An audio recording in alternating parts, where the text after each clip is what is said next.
have a free $5,000 play for you guys in this video. Orlando Magic +3 yesterday dominated the Warriors. As I promised, mentioned that game was a winner and that it wasn't. Today we make it 5-1 over the last 6 plays, 4-1 entering today. And today we got NBA and college basketball. Now before we start off with today's analysis, if you guys are growing, learning, expanding, share the show with a couple buddies that like to sports bet and they like to win, and most importantly like to learn as to why they're taking a game rather than just following a capper. Second, do not get emotional over the picks, guys. Wait for the game to end. Don't be this guy commenting or this guy. At the end of the day, you don't know what's going to happen in the game. So why stress yourself and mentioning these stupid ass comments that you're doing? Relax, let it go, man. It's not that serious. Now, with that said, let's get to today's money and let's get some winners for today. Game number 1 that I'm going to cover is Chicago Bulls versus the Portland Trail Blazers. This line opened up in favor of the Bulls at -1.5 and it's sitting around -2.5, -3. Money and support right now is all over the Bulls. 74% of the bets on the spread, 79% of the handle. On the money line, 71% of the bets and also 86% of the handle.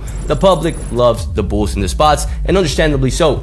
Portland has been struggling as of late. Now, there are some key injuries that are pending for today that we want to pay attention to before touching this game. That's Grant and that's Holiday. 2 key pieces in this Portland Trail Blazers team that played yesterday and has been struggling. Chicago, on the flip side, there's without Smith, Jones, and Collins. Not big names by any means. Their core 5 are still in that lineup. Over the last 5 games, the Bulls have been struggling. They are 1-4 over the last 5. Portland, very similar situation. They're finally home. They played the Suns yesterday and got destroyed. Second game today at home. Now, the stats that matter for this situation. Portland does not lead in any of these categories, as you guys can see right here. The Bulls lead throughout the way. Now, what's the situation for the Bulls? The Bulls are coming in. This is their 4th game on the road. Very similar situation to the Warriors yesterday. 4th game, 5th game on the road, typically fatigues teams.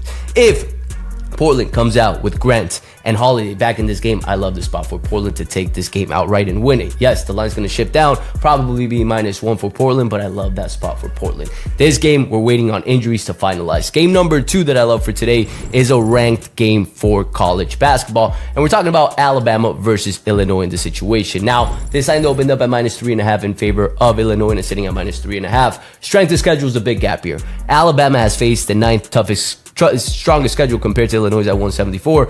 Illinois right now is playing in a semi-home stadium. They're not home. They're in the Chicago Bulls Stadium, I believe it was, one of the professional stadiums, but it is in Chicago. That's why it says semi-home. Now, Illinois leads in the categories that I love. Offensive rebounding ranked 12th offensively, 3rd defensively. Let's look at Alabama in that situation. They're now ranked near that. Along with that 2 turnover margin right now, Alabama does lead offensively and defensively, but offensive rebounding at home is where it counts. And along with that too, every other category Illinois leads in this situation. -3.5, I like him on the money line of the spot. We're going to finalize this place closer to game time today. The ticket's not ready just yet, but it will be posted on my Instagram at AF Sports and on my Telegram. If you follow me on AF Sports, you saw that I posted the reel yesterday. It's either going to be a reel today or the ticket. Make sure you pay attention around 5-6 p.m. Eastern time because that's when it will be posted. Team, let's make it 5-1 today. Share the show with a couple buddies that like to sports bet, and I'll catch you guys tomorrow.